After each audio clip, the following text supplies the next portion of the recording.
Hello, Internet, and welcome to Only Lovers Book Club, where I get together with my apocalypse sidekicks, and we read a romance and we talk about it. And this is, Drea was saying before we started recording, an unprecedented event in all of Only Lovers Book Club history. This is like the first book series that we kind of just read the entire thing through. Several years ago, a long time ago, 4 years ago, an author named Thalassa decided to embark on a journey and writing the the sex lives of the Horseman of the Apocalypse. And we have read every single book as of today. We have read every single book in that series. We started with Pestilence and War, Famine, and today we will be discussing the last book in the series, in the series. You're welcome. So, okay, before we get into it, let's hear what it is about. Andrea, can you read the book description for me, please? Yes. They came to Earth, pestilence, war, famine, death. 4 horsemen riding their screaming steeds, racing to the corners of the world. 4 horsemen with the power to destroy all of humanity. They came to Earth and they came to end us all. He's known by many names: Thanatos, Horseman, God's last angel. And then, of course, there's the one I'm all too familiar with: Death. The day Death comes to Lazarus's town and kills everyone in one fell swoop, the last thing he expects is to see a woman left alive and standing. But Lazarus has her own extraordinary gift. She cannot be killed, not by humans, not by the elements, and not by Death himself. She is the one soul Death doesn't recognize, the one soul he cannot pry free from her flesh, nor can he ignore the unsettling desire he has for her. Take her. He wants to, desperately. And the longer she tries to stop him from his killing spree, the stronger the desire becomes.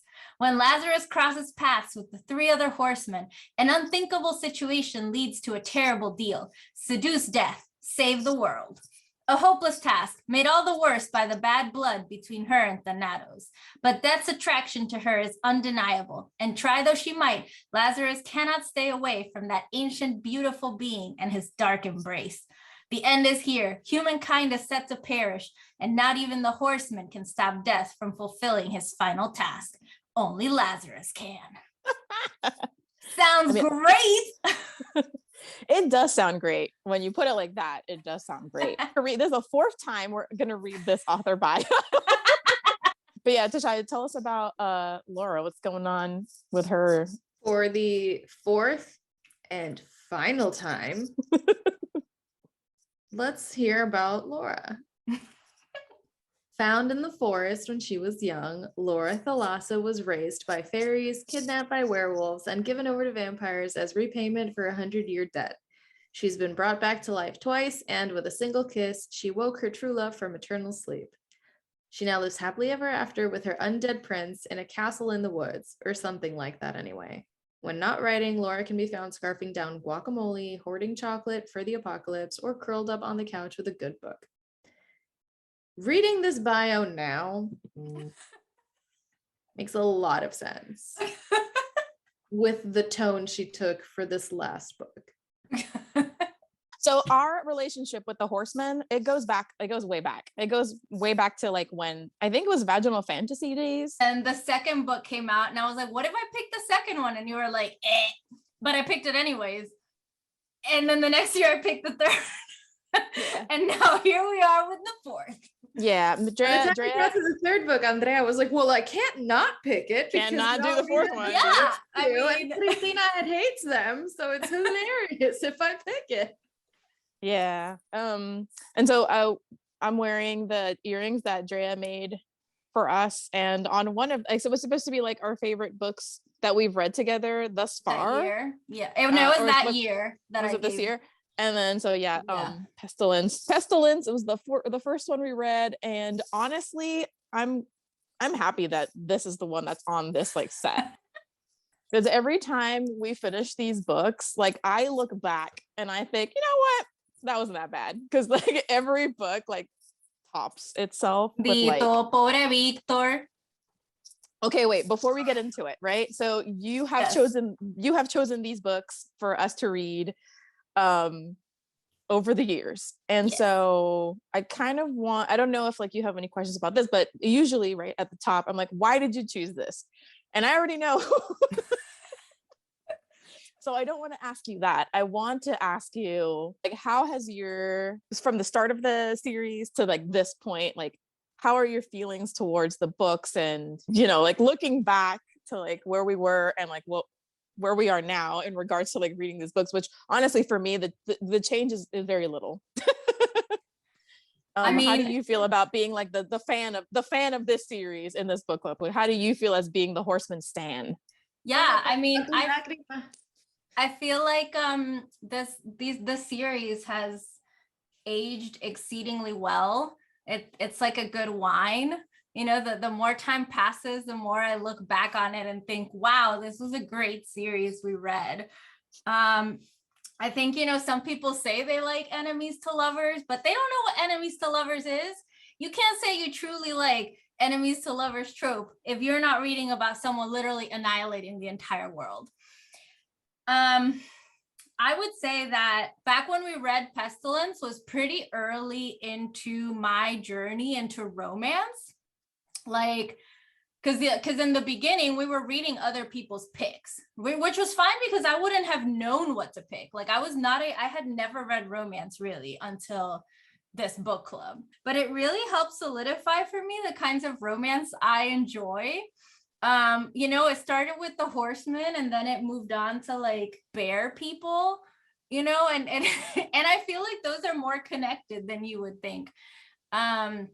So yeah, I think I've just like grown as a romance reader with the series and I don't regret it. And I'm happy that you both have read them with me and that 5 years from now, I feel like I will say, hey, remember when we read those Horseman book? And like, you will still be groaning like it was today. Yeah. Oh, Jesus. Yeah. I don't like love reading these books, but I do love like getting together. Like it's always the thing, right? It's like the hangouts and make really, it worth it. Yeah, it definitely is helpful to know like, okay, I know I'm not alone in the pain and agony because I know Tashai is like right there with me, but then like, I don't know. I don't like think that anyone is like bad for reading these books. It's just they're so not what I'm into that it's hard to just be like super objective about it. But I don't want to. That's what's really great about romance, right? Like it's such a it's a far wider category than people like think it is. Like I think like you talk to non-romance readers and honestly even some romance readers and they might have like a very set idea of like romance, what romance is. And I think the nice thing is through this book club, we've been able to explore all kinds of romance. I mean, like for you might never forget the Horseman. I will never forget Taken by a T-Rex, or that was the day I understood that those kinds of books existed. Mm-hmm. Or that alien book where I learned that fluids are not for me. It's just slowly but surely refining our tastes. Yeah. All right, cool. So what were your impressions of this, the fourth book of the Four Horsemen? Did it meet your expectations? So we can all share, but I kind of like, you can go first. Because mine's gonna be the most positive. Death is my favorite horseman. I didn't think so. I really liked Famine and I thought he was going to continue to be my favorite because I really liked his vibe and his whole planty, grumpy kind of thing. But Death was just like the sweet little baby bear I didn't know I wanted. Like he's just so sweet and he doesn't want to kill anyone. He's just doing his duty as the older brother. Like all his siblings fucked up and now it's like it's up to him. He's the only one left. He's like, Rayo Parta, manda a mis hermanos a hacer esto. They messed it up. Now who's got to clean up after them? I do. He's like the resigned brother. It's like duty, loyalty. I get that. I'm that way too, Death. And like, he was just so sweet and like willing to try new things for her. And like, willing to compromise way faster and earlier than all the other horsemen. And I don't know. And I like their chemistry. I thought it was really sexy. So yeah, I don't know. Death was my favorite. I don't know that it necessarily was my favorite book, but he was my favorite horseman. Let's see. Okay, so for this book, it's not gonna be. I'm not surprised at all that that you like this as much as you did, Drea. You being a fan, I'm not surprised that I didn't like this as much. And I think that honestly, this book was fine. This book was okay. It was okay. You didn't hate him as much as you hated War. No, what I'll say is that this book surprised me and didn't surprise me. So it didn't surprise me because it follows the same story that the other books do. And I guess it surprised me because it did so little with the premise. And so I thought that, there were going to be more. Like I knew we were going to have like our hostage situation turns into sexy Stockholm syndrome. And we were going to have the horsemen call their new pet sex slave by their pet name 100 times. I looked it up on iBooks, by the way. He says Kismet 99 times in the story or something like that. And also the fact that the pet name was Kismet like really threw me because that's forever going to be the name of your wolf from our Dungeons and Dragons game. And so I was like, I'm not on board for this because I don't. Wait, that's just another sign that is me and death to the end. Yeah, sure. But yeah, I wanted to like this more. And I thought that because it was kind of like we were reaching the conclusion to the story, that more would happen in terms of God, the apocalypse, like that. Questions would be answered. Questions would be answered. And so I was like, okay, so we're not doing any of that. Okay, and that truly surprised me. Like I was just baffled. I'm like, there's so much potential here. And there were so many ways to flip this. Like if anything, what would have been like, oh shit, I love this. If like Death had been a woman and then the human would have just been the man. If they had switched I know horsemen, right? But like technically they're like alien beings anyway, so who cares? I would have killed for a gay horseman. You know what I mean? I would have done anything for anything different. And so that didn't happen. So I said, maybe we'll get answers and we'll, just bring this world building home. She's had 3 books already, 3 chances. This is the 4th one. And that didn't happen either. And so I felt like really, really dissatisfied because a part of me was excited to finish the series and be like, okay, time to stick the landing. And I don't think that happened. That being said, like if this is your jam, it's like that tweet that somebody made about like, hey, like, people complain that the same shit happens in books. And it's like, bread, like same ingredients, same process, same delicious result. It's bread. And if this is your kind of bread, then yeah, go ahead and make your sandwich and eat it. Great. This is not my kind. I'm cutting the crust off. I'm finding mold in the center. I'm not eating it. Never mind. I'm discarding it. So it's personal preference, personal choice. I do wish more had been done with the story because I know you're not going to believe me, but I was ready. I was ready to like, with an open heart, be like, okay, vamos a ver qué pasa. Like I know this is technically, the iconography is weird too, because like Famine is the one that's called the Reaper, but the Grim Reaper and like with us means death. So, but I'm wearing the death hoodie, the Books Are Magic, like Grim Reaper hoodie. I'm like goth to the max, and I was here for it, but I feel like it let me down in a way that I wasn't even expecting, where I was like, oh, we're just not doing anything with the story. Okay, those are my thoughts for now. I have other it's okay, yeah, we'll get into it. But Tashai, general impressions? Ditto. So I think the reason that I was frustrated with this book is similar to what Christina said, where it followed the exact same beats of the first 3 books. Nothing changed.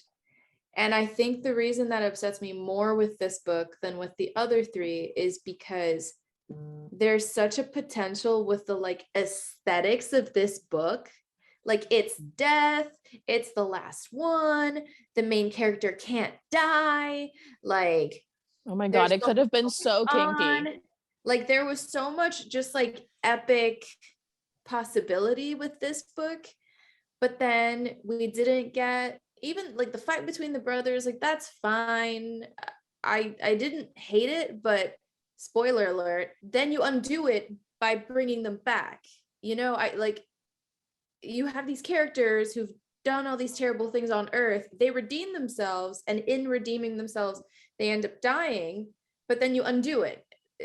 So you take away what would have been like the gravitas of that, and then it felt like there was this thread being woven with like the angelic words that showed up throughout the books, and like I kept waiting for there to be some sort of message that like all of it had been a test from God, or all of the women were actually angels that had been put on Earth as like a challenge to do something, to like prove that humans could be redeemed. Like I was waiting for there to be something deeper than this is some bomb puss and I'm convinced. She even says it. She's like, my pussy's gonna save the world. And I'm like, haha. Fast forward a few chapters. Oh. Literally. Literally. Okay. It also did the thing where, like Christina said, a simple Control F reveals that the word kismet appears 100 times in this book, which I hate. I hate when people do the nickname. That's definitely a me thing. Like that's just and I'm they also did this thing where Death was like very naive about some stuff. Like he was very naive about food and hadn't had certain experiences. And like that's fine. Like I think that's kind of like a cute idea to explore, even though it seems like a lot coming from Death because he's the oldest of the horsemen. He's been there from the beginning. And so I'm confused as to like what he's been doing since the beginning. Like, did you not have internet in this like otherworldly plane? But like with that aside, he's innocent. He like hasn't had these experiences. But then like as soon as they kind of start flirting and she like sucks his dick, suddenly he's this like sex maniac, always ready to fuck, always trying to fuck, doing weird different things, like being flirty, doing like sassy, penetrating her in the ocean with no foreplay and salt water everywhere. And so I couldn't wrap my head around this being the same person, because I feel like if you're naive about one, like you can't be naive about like 95% of the things, but like know what an Eiffel Tower is. Like I just it felt like there was like you guys need to meet in the middle of like, maybe he knows what bread tastes like and blowjobs. Like you can't tell me he's never eaten bread, but he like wants to go down on her and like knows how to do all these things through like instinct, right? If I saw a dick for the first time, I'm pretty sure I'm not gonna instinctively be like,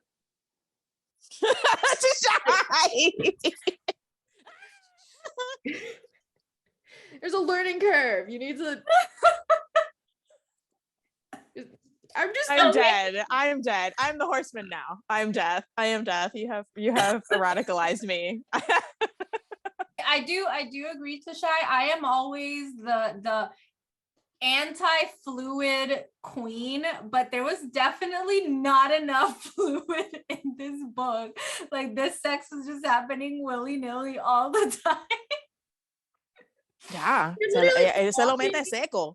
They're hanging. I don't know. Eso literalmente era como que, oh, Death, how you doing? Oh yeah, great. Boom. Like that's literally how it was. Maybe he's got some sort of like divine lube. Like maybe his pre-cum is like he's got like a special coating. He can control, right? He can control like whether he gets someone pregnant or not. So I feel like if you can control that, maybe you can lubricate yourself.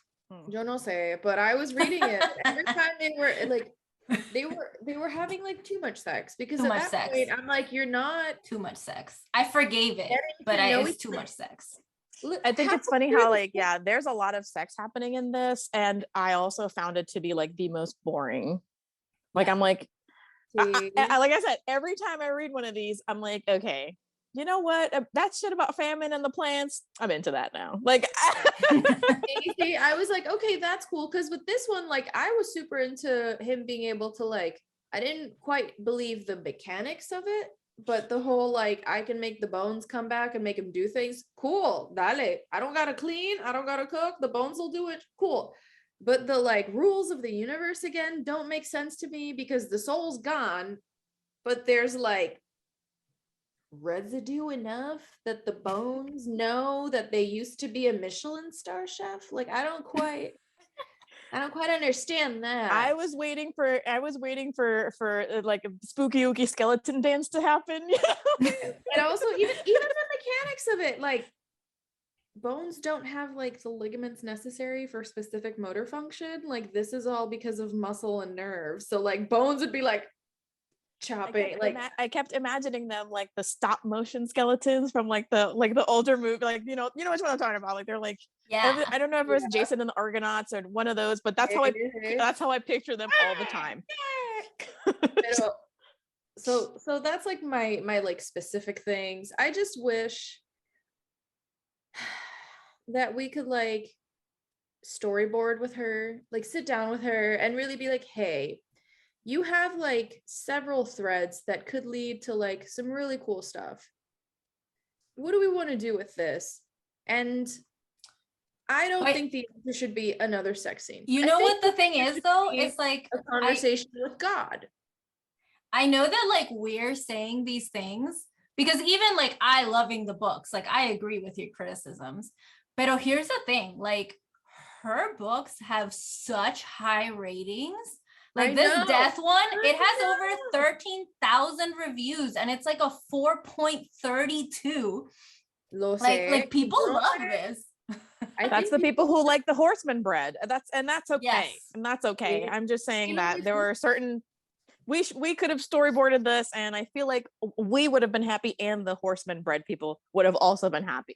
I'm just trying to give you more story. I'm trying to give you more world building. Not too much. I don't want to turn you off completely. You know, make this an actual science fiction story. I wanted to sprinkle some like herbs in the bread dough. I just wanted God to show up, man. I just wanted God to show up. I just wanted God to show up and be like, hey, you guys aren't actually the Horsemen of the Apocalypse. You've been cursed because you committed a grave sin pre-modern age, and this has been your penance to earn back. Or like, yeah, you all fucked up.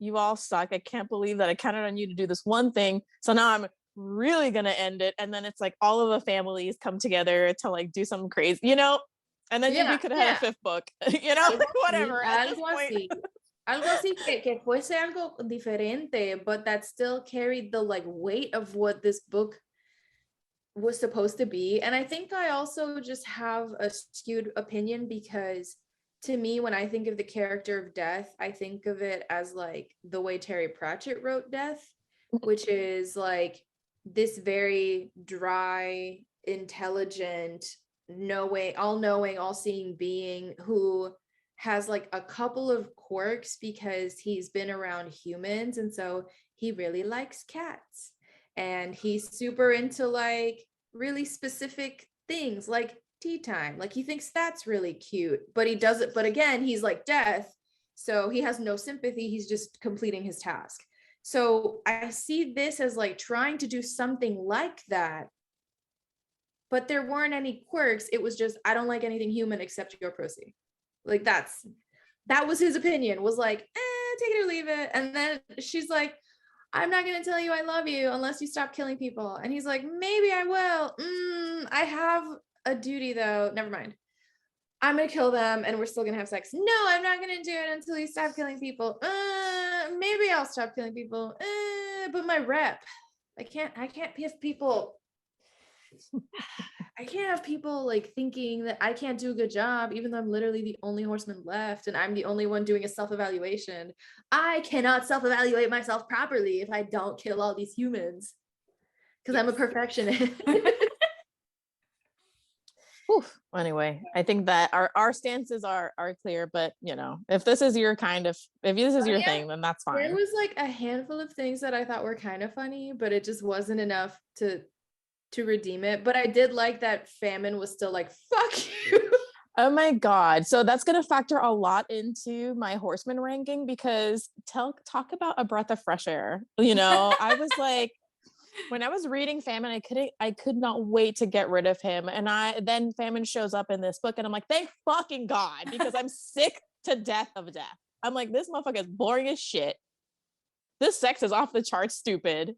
And I'm ready. And then Famine was a little bitch. Like attitude Famine's problem. just like, and I was like, you know what? I'm down to clown with this. Like, it was very much like a wrestling redemption story for me, where he was like the villain in the last season, and now this new season, he's back. We're doing kayfabe. I'm like, yes, I'm here for this redemption arc of Famine.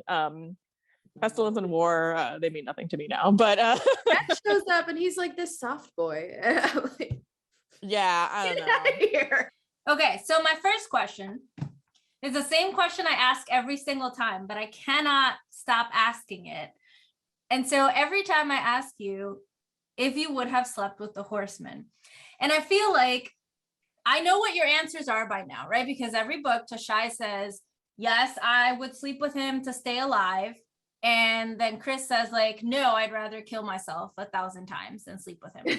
But you can't. You can't die, Christina. That's true. But in this book, we have the little twist, right? That like she makes this deal to basically sleep with him to revive her child.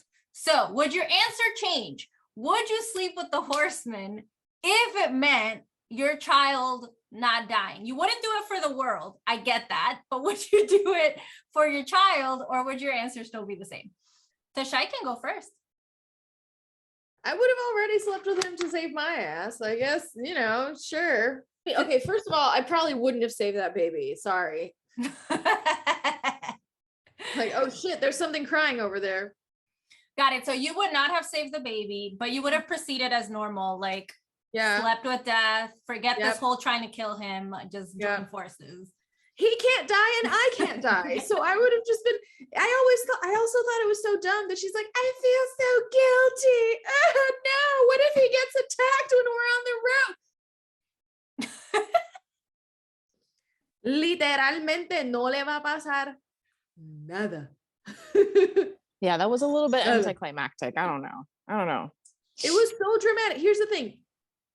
I also was expecting him to become more mortal the more they fell in love. I was waiting for something like that to happen too. For him to have... the way I think the reason they made such a big deal about it is because it wasn't about them dying, but it was just like the act of, it's like nobody cares about like eating a cow, but if you ask them to stab a cow 20 times, a lot of people would probably be like, oh my God, no, like I can't do that. So I saw it as like was destroying the world. Apocalypse cow, the cows of the apocalypse. Oh, I love that. Well, yes, if the cow was destroying the world, I would absolutely stab a cow 20 times. Okay, Chris, so does this mean you have not changed your answer?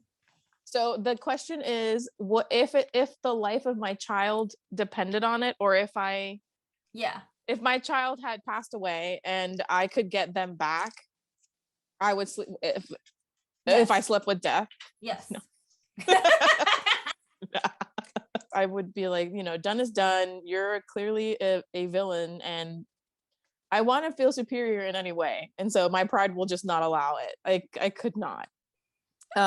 If it were my dog, then. So in this scenario, Chris, where you cannot. Hands up for life. What'd you say? Mouth stuff? No, I'm not touching his dick. Okay. So in this scenario, because in other books you've said Like you would rather kill yourself rather than be forced to be with him. Like even if he took you, you would just go and like off yourself. But in this case, you can't. So like, what is the alternative here? You would just run away and keep running over and over. Yeah, if I can't die, what do I have to lose? Then that's the end of the story. If I really can't die, then that's my cue to become like the person who reads every book in the world. You know what I mean? Like all these deaths aren't affecting the libraries. I'm gonna go and I'm gonna read every single book I can get my hands on, every romance that I can get my hands on. But it's bleak. But no, I probably wouldn't. I would probably be too detached to do that. And if he insisted on me going along, I would be like, okay, well, we're still not having sex, but we're also stopping at every library. Okay, so my second question, and we kind of touched on this a little bit, but how would you rate the chemistry in this book? What did you like, or what did you want more of? I wish there had been more actual conversations showing why she was the pinnacle of humanity in his eyes versus telling me that she's super awesome and the pinnacle of humanity. Because like when we were reading the book with like where the love interest was like a prostitute, was that Famine? Where so she's making all these dirty dick jokes and stuff. Like we got a lot of jokes, we got a lot of that stuff in the content of the book to give you an idea of the fact that she was this like, you know, she's just making dirty jokes, and he was like, oh my goodness, and she's like, like you got it. In this one, he's like, oh my god, you're just like amazing and so smart and so insightful and so caring and so loving. I'm like, all I'm getting is monologues in her head about her wanting to have sex with you, but also not. And so I'm not seeing what's special about this chick. Like, it doesn't seem to me like she has any skills other than not dying. And she didn't acquire that. She just like happened to have this like thing. So I just wish there had been more talking versus riding from camp to camp to camp, finding a beautiful house. Eat this hummus. Oh, what's hummus? Oh no, God. Like just more reason for me to understand that it would be so like heartbreaking for her to die and like all that stuff. I like that he had wings. Yes, it reminded me of that other Wing book we read. Aesthetically, I'd be into it. Mm-hmm. That's the thing. The aesthetic, the design of the book, I could have seen to be like, yeah, I'm into this. Cool. So like, I think I will say probably would have been my favorite Horseman. Like I liked, like I felt like I thought the anticipation to when they started having sex was good. Like I thought the chemistry there was good, but then it like very quickly devolved into just like we're talking and now we're fucking, and then we're talking and now we're fucking. So I thought like that initial scene where they're like at dinner was, I think, the strongest of all of the other scenes in the book. And I know like remember that part in the book where she has him all tied up and he's like into it? Like I would have wanted like that to go further, like that kind of stuff. Yes, absolutely. This book could have been so kinky. It could have absolutely gone there. So about the chemistry, I didn't particularly find it like any better than the other books. In hindsight, like I this lead reminded me a lot of the lead in Pestilence. Way back. We kind of like reverted back to like Mary Sue territory where we're just told that she's really good and really good looking and really good in bed, has like bomb pussy, you know? That's it. At least I want to say that at least like the protagonist, I already forgot their names, but like the love interest in War, she was at least like feisty and could shoot an arrow, you know?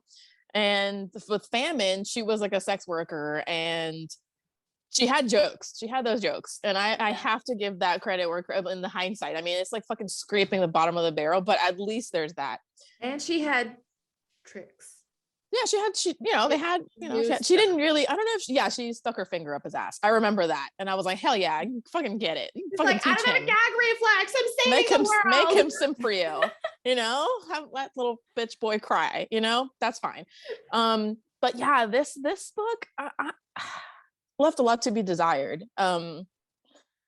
especially because at this point, like we've seen a lot in the other books, you know, and it just felt very, if I can't die and I'm stuck with a guy who can't die either, and I kind of wanted them to become like way more unhinged than they actually were, like, or maybe that she could become like more unhinged. Like, you know, how I was talking about how if I have nothing to lose, then what do I care? You know, like what do I care? It would have been great to have like this very like nihilistic, like her nihilism and fatalism just like increasing and increasing, and him kind of like having to be moved to get her more. Do you know what I mean? Him to be motivated to want her to be alive almost. I think that would have been really interesting, like an interesting way to kind of like look at it, where like he's focused on like death, but here's this one person that he can't die, and then that person is really focused on dying, so he's like, no, but like live because I like you, you know. It would have been really complicated. I think that idea would have been cool, and I think that it could have gotten I think that for books that are about the apocalypse, these books are not dark enough. Like I think that they are definitely not dark enough. They're they're not like making it like gritty enough. The stakes are, they never feel like the stakes are high at all. Like the protagonists go through a lot, but at the end of the day, they still like get like so much dick, and like there's no like risk to their sanity. There's like no risk to themselves, and there's no danger. And so anytime that the protagonist is with, you know, the horseman, I don't feel that sense of danger. And so they're rushed to be fucking all the time, and they're constant like fucking. It does nothing for me. I feel like the war book was the only one where like I felt like he might kill her at any moment. Yeah, but like because he was a domestic abuser, and not because, you know, and but also, he was definitely an abuser. In this book too, even with her family getting killed and all the people she knew getting killed, she had like no reaction. Okay, you guys are making me think that maybe Famine really still is my favorite, and I just like let myself get distracted by like the newest candy, but like really who I want to go back to is Famine. I would go back too. Like if I had to choose, I would go back there. And you're right, I did really like his grumpy, like this book. He had Death was, I get where we're going, where it's like a Death, you know, with zero personality. But I mean, there are so many better renditions of of this character. That's even Billy and Mandy with the Jamaican Grim Reaper, you know, like anything. Or like the Reaper in Bill and Ted's Bogus Journey. Like there are so many iterations of Death that Death needs to have a person, or have him be like a literal skeleton with abs. Like he's just a skeleton and he has abs. And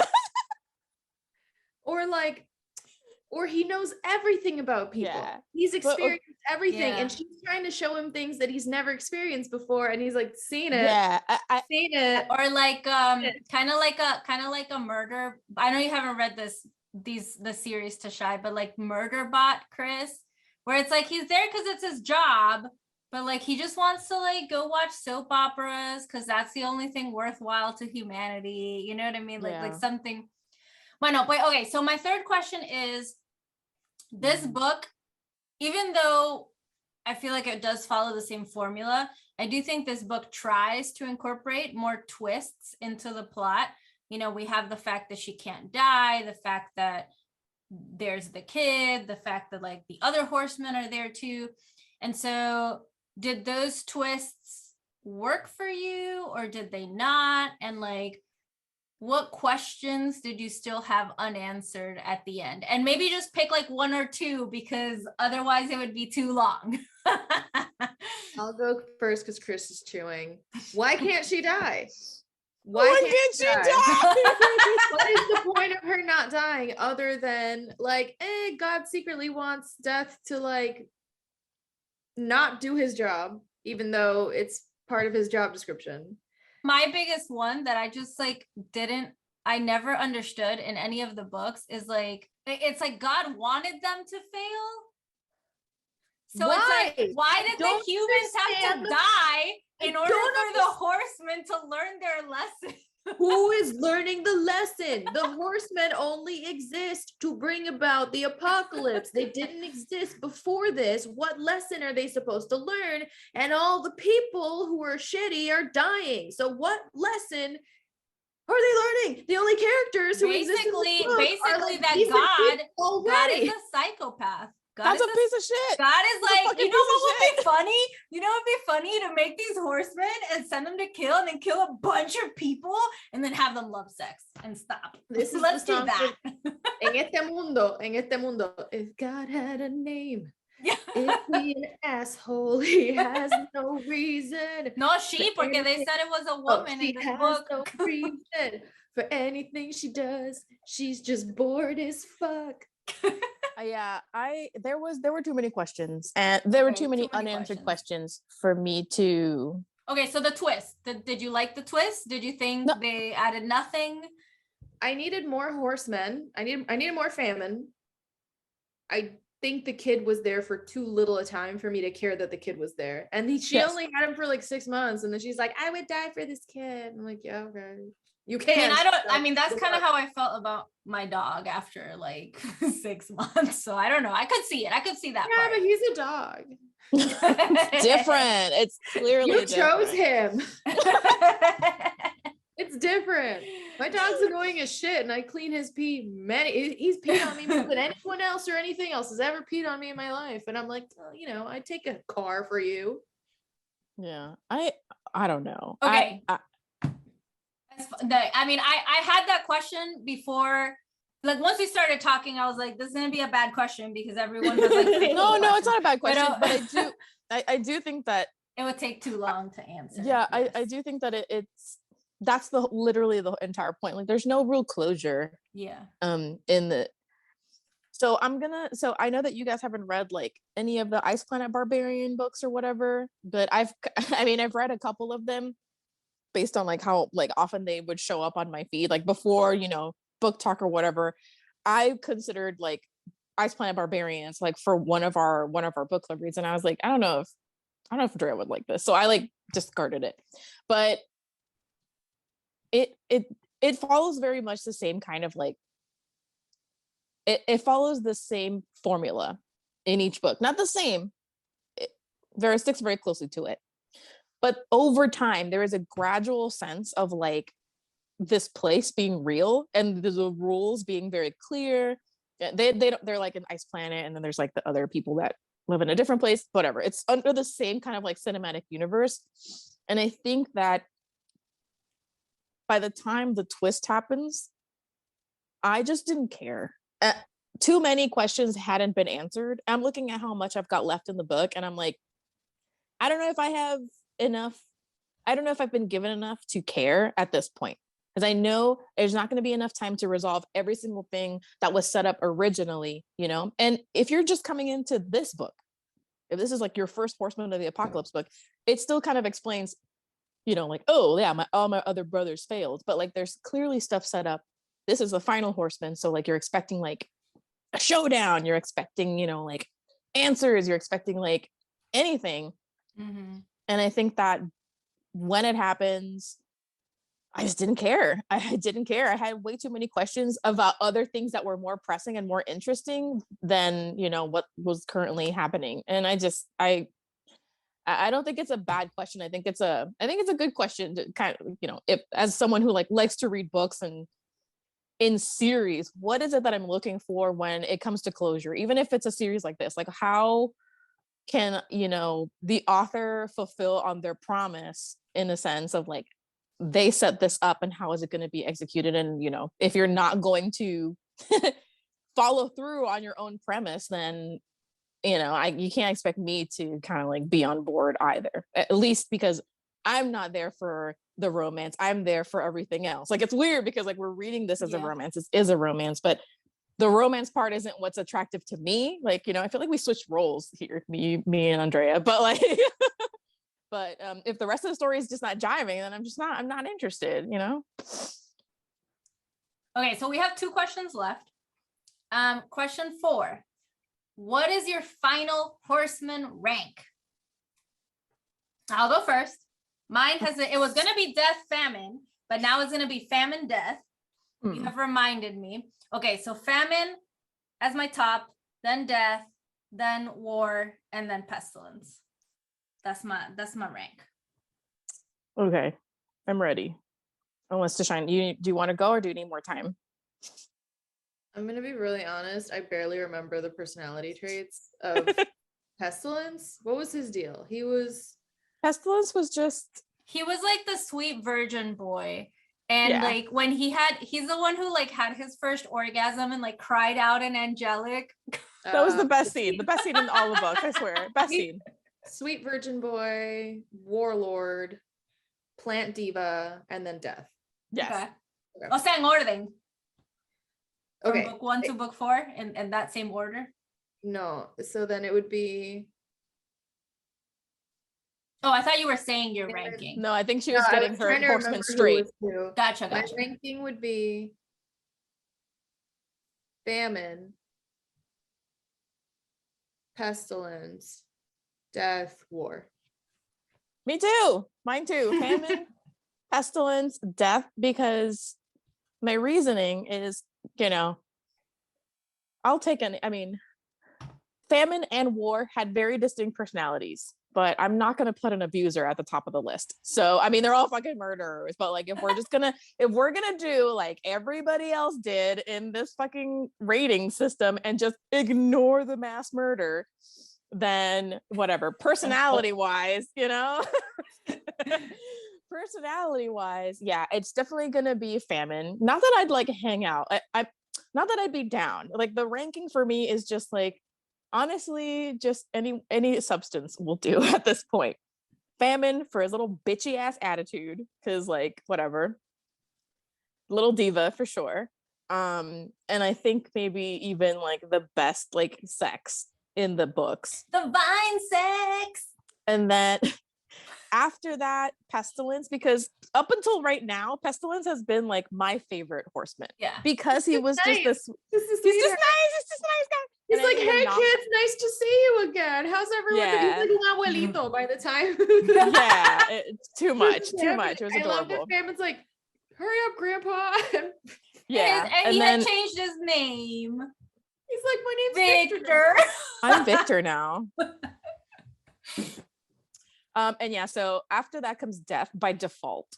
Literally the last place I could put zero personality, death, and then war as, just a Khal Drogo fucking psychopath.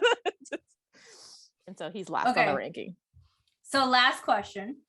Now that we've finished the entire series, could you ever see yourself recommending this to someone? Why or why not? Koki? No, I would recommend it only to someone who I knew would, either someone that I like disliked deeply, or, and I wouldn't tell them anything about it. Or just someone who just genuinely seems interested in like morally dubious yeah, apocalyptic bread. If this is like their flavor profile, like if this is the kind of shit that they're into, I'd be like, you know what? I didn't like it, but you might like it, and I would only on that basis. I don't know many people like that in like like I have a lot of like friends and mutuals on like Bookstagram. I have a really good sense of like who probably would enjoy it in that circle.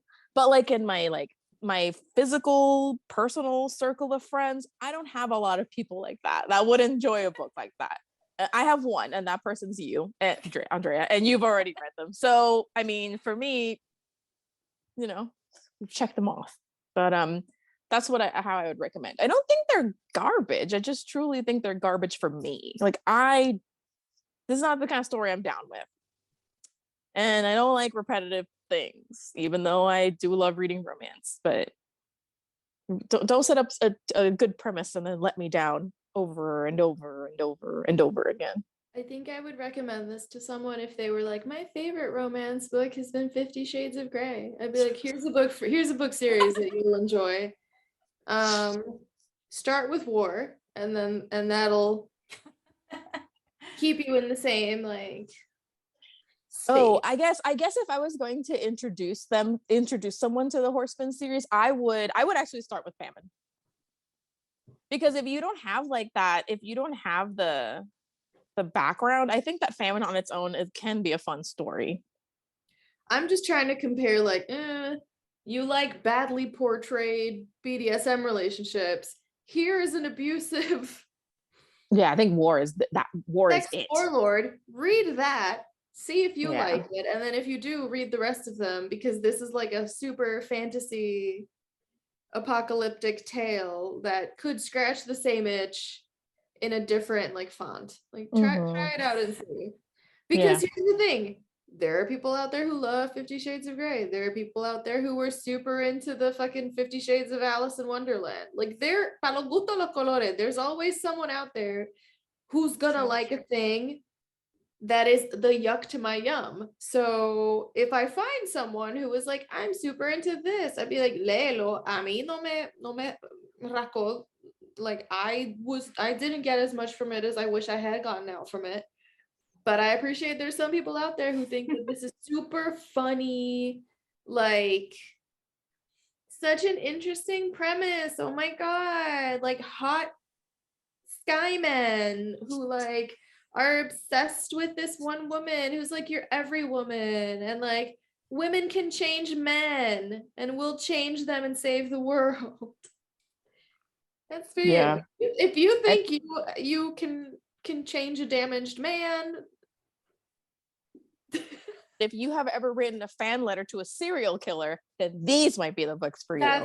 That's the window. There's a fine line. There's a fine line. Well, no, I promise you that I know this is the book I started the year with, but I will back the rest of my 2022 choices. I think you will find them more geared towards our group's collective tastes.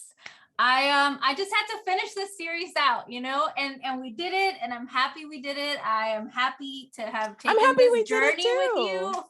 Yeah, I'm happy we did it too. Like it was like, I think out of all of the book club books, like of the, you know, some books are a lot of work. Like there's a lot of work to read. And these are the ones that I'm like, like I'm struggling to get through, but the payoff is always just talking about, not just like talking around and shitting on them, but just like talking about them. So I'm happy we did it too, because it feels good to like finish a series too. Like, and I still want to make a little video with like excerpts. All the reactions. One. Yeah, I think it would be funny. Yeah, I think it would be fun because I don't even remember like those hangouts, but I know like, oh my God, I was so mad. Really, like I remember like me being just furious, and like at this point, I'm like, wow, book. I've grown because I'm basically just ambivalent. I'm like, whatever. All I did, I was reading the book. Let me see if I can find it so you can laugh. Because I'm reading the book, and all I kept doing as I was reading was I would highlight passages and then just do the eye roll emoji. Just like no creo que aparece, pero mi reacción, I would like get to a certain part and I would do the eye roll emoji. And I would get to another part and I would do the eye roll emoji. And that was just how I was reacting to stuff instead of like doing actual notes. Woo. So okay, good news for those of you, for Drea and for those of you who are just not quite done or don't want to be done with the Horseman series. The author is participating in an anthology, like a romance anthology, and the story that they're contributing is like the continuation of one of the couples from the Horseman series, if I'm not mistaken. It's on their homepage. You know what? Okay, and maybe this is wishful thinking because I would love for it to be Famine, but I feel like it will be Famine because he's the only one who didn't get to like we didn't see his happy ending with his girl because Death was like being such a dick about it and like wouldn't make him mortal. You know what I mean? So like maybe it's that, like him getting home and being like, baby, I'm finally a man. You know what I mean? Like yeah. Well, I wanted to. Oh, I will definitely. Don't worry. I will read it. I will let you know which Horseman it was, and then I'll let you make your decision about whether or not you want to read it. I know if it's War, you will definitely not not read that. I kind of hope it's Pestilence though. I just kind of want, we'll Ay, de see. viejito. I'll let you know. I'll keep an eye out for it. But I want to know what you're reading now. So what else are you reading? Aside from The Fourth Horseman. Oh, it's so pretty. Oh, okay, Tashai. Yes. What do you see in this cover? A person holding a beehive pouring honey into the ocean, or a person's mouth, boobs, and legs. Damn it. Okay. I was reading this book in my house and Shaka was like, oh, is that the next romance for your book club? And I was like, romance? And he's like, yeah, because there's a naked lady. And I was like, what naked lady? I had thought all of these were just random rocks the entire time I was reading this. And now I can't unsee it. Like now it's so obvious to me that these are breasts and legs. But like, anyways, so I am reading Poppy Show, which I had been calling Poppy Show. Me like too. In Spanish. Me but I too. looked it up and it's Poppy Show.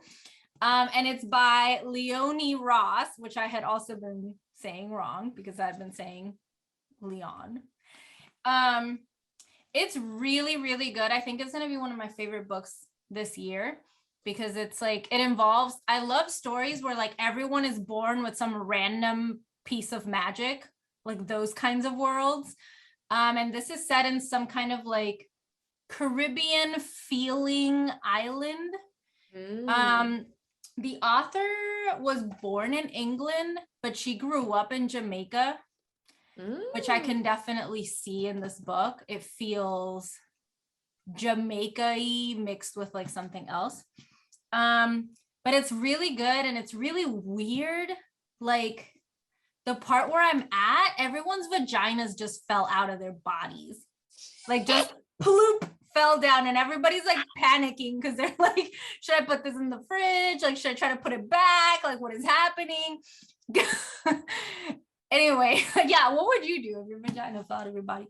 No, but it's really good. The world building, stupendous. It's one of those books where like the chapters alternate between characters and I'm just like waiting to see how it all comes together. It's a long book. I'm like a little under halfway. But anyway, this is my current read. Loving it. So highly recommend. Nice. Tosh, what are you reading? By the way, for whoever's watching this video, I put makeup on. I don't look like this. It's your death makeup. I realized I didn't say it. This is if I died and got brought back as a fresh zombie.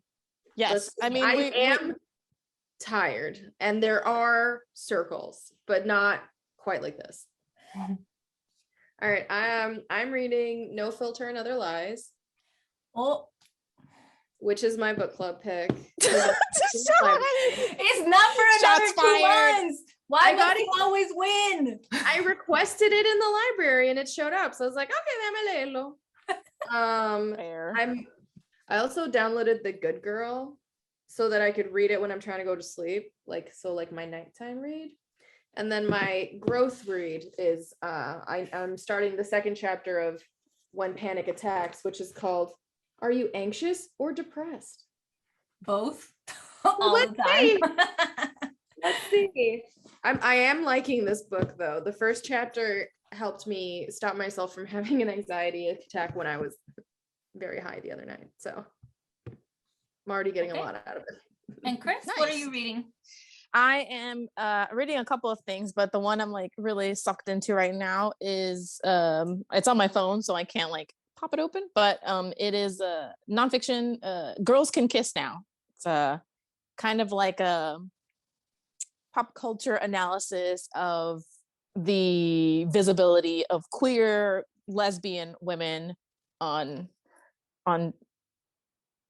media. And so I'm in the chapter now where the author is kind of like reminiscing on their childhood and or when they were growing up and being obsessed with Lindsay Lohan and Samantha Ronson and the whole drama, because they were like arguing and they were clearly like together, and how Samantha Ronson was vilified for being like the more queer presenting one, and like she sued Perez Hilton, and Perez Hilton sued her back, and he won that, and she had to pay him $85,000 for court proceedings. And it's just like, what in the world? It's one of those things where we can say, oh, like we still have a long way to go, but we have come a super long way. Like even from the aughts, like even from the year 2000, that was like in 2004 or something, you know, and how there's just gay people on shows now. And it's like, it's both good, but we still have a long way to go, but we have come a long way.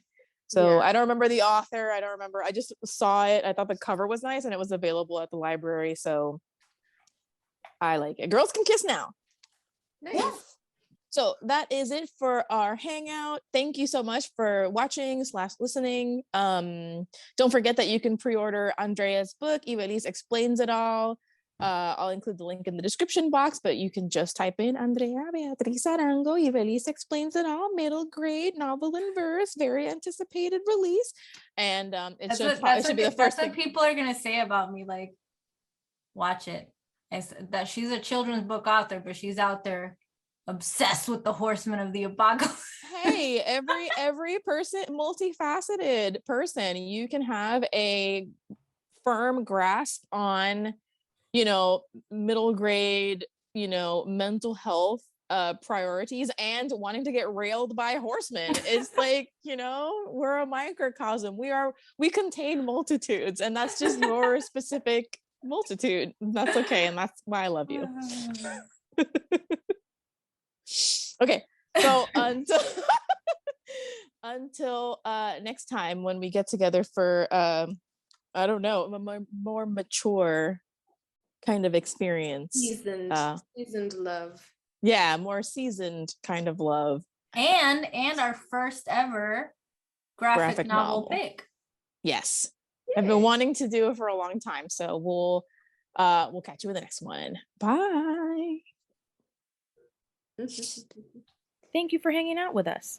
You can support Only Lovers Book Club by dropping some change in our tip jar and buying some books with our bookshop link.